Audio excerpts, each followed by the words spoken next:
art will save the world. Will it? Will art actually save the world? Well, I want to talk about an accessible art form.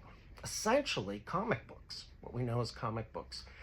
But I want to go back a little bit farther as to where these actually came from, because this is the popular comic with a superhero in it. But it wasn't always that way, and it wasn't always that way as long as people think it was. So comics were a lot different when they first started out. Um, in fact, there were several titles put out by the company that ended we know today as DC, and they put out several titles, including Detective Comics, which is where the DC comes from. But Fun Comics, what's this? Fun Comics? Well, comic books were, for the most of their run over the years, based on humor, hence the word comics. In fact, they were known as originally funny books. And when superheroes stopped being popular, sort of near the end of the 1940s, after World War II, the funny books continued. And there was a whole genre: westerns, romance, horror comics, all kinds of stuff. But originally, the comics themselves, as seen here and here, the comics themselves started as an idea to take these small magazines, which were about the same size as most literary magazines at the time, and reprint comics from another media source, newspapers. So they would take the comics from the newspapers, put them in these magazines, and they found that they really caught on. And then they went crazy after superheroes appeared. So newspapers, which were gigantic around the turn of the century, were bigger than this picture behind me. In fact, I would say that about 4 times the size of this. Really, they would. As I didn't go dig out the old newspapers, but they were large, and this was before anyone was worried about having to recycle paper or forests or anything like that. And as the big media source in the country around the beginning of the 20th century, before radio, before TV, before the internet, you basically had gossips who would go from house to house and talk about everyone in the neighborhood. And then you would have newspapers. And then you would have magazines which came out more infrequently. So daily newspapers, with Sunday being the elaborate pages where they discovered that well-printed color versions of their daily comic strips would work as art forms covering the entire page. In fact, some of these are collected to frame and put on the wall today. So here's the comic. You have basically the Old English Gothic type on top, and you would have some really elaborate pieces that would show up in there.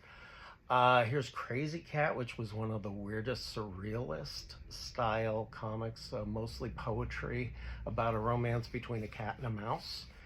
That was never really said, so it was a little bit like 80s sitcoms. And here's a work of Winsor McCay, who sort of gets credit with inventing animation, but he didn't use cells. He drew every single frame over and over and over. So it takes 6 months for him to do a 10-minute cartoon.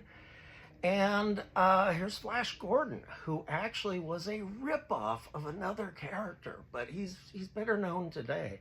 The other character was Buck Rogers, who was based on a short story in an anthology science fiction book, but it talked about the future and cool things in the future. And so Buck Rogers was this thing you would tune in every day or every week to read what Buck Rogers was going to do in the 25th century, which is where Star Trek is today, just based on Picard. And if you go back to 1980, Buck Rogers tried to do Star Trek in the 25th century, and it gets confusing from there. Comics themselves, very good at communicating a lot of things. In fact, this is a comic that was created by Steve Wishman, who's again going to be on our Radio Flom podcast as soon as I get to it, to talk about caregiving. And he did a whole series about what his experience was when his mother got sick and eventually died. And he put this all together as a series of comics, which are available at howmomdied.com. And it breaks out the panic when you find out what the rest home is like and a lot of things that we deal with. So comics are really good at communicating stuff. There is a new series of comics that came out this year. Hasn't gotten a lot of press, but what it's based on has gotten a lot of press, which is the Heritage Foundation's Project 2025, which essentially is a plan that, based on everything you read on it, and you have to read on it, don't read on the people going, no, we would never do that. A bunch of artists decided to come in there and take apart this document and look at climate, education, healthcare, civil rights. Comics break out what will be happening if this stuff goes through. And it's pretty scary to look at. It is available at stopproject2025.com. A lot of the artists are willing to put their name on it because it is so important. A lot of artists did not want to be mentioned. But this is where comics, where art can have an effect on the world as we see it. And yes, remember to vote, because you never know when this guy, where this guy might end up doing things. But it could get worse post him. Which brings me to Flom itself. And we have a character right here. In 2009, I started working on the Flom game, and I came up with, it's the concept of tradition versus modern, Flomus being the modernist, and I based the villains, which are these composite data-like collages, based on Gilded Edge characters and people you would encounter that are just sort of the opposite of cool things coming out of stuff. So right here we have E. Severinus, who is a hot air balloon who would float into the game. Now, I didn't intend on basing him on anyone, but I think he does look a lot like J.D. Vance long before anyone knew who J.D. Vance actually was. And everything else in the game that you blew up was a bunch of old traditional things. And we had this villain that would come in very large and scream at you. And the villain was responsible for all the horrible things that would happen in the game. And you'd have to shoot his mouth in order to get him to go away. Now, I didn't intend on making him based on Donald J. Trump. I could have made him orange or whatever, but it wouldn't be the first time that media would base a character on Donald J. Trump. So,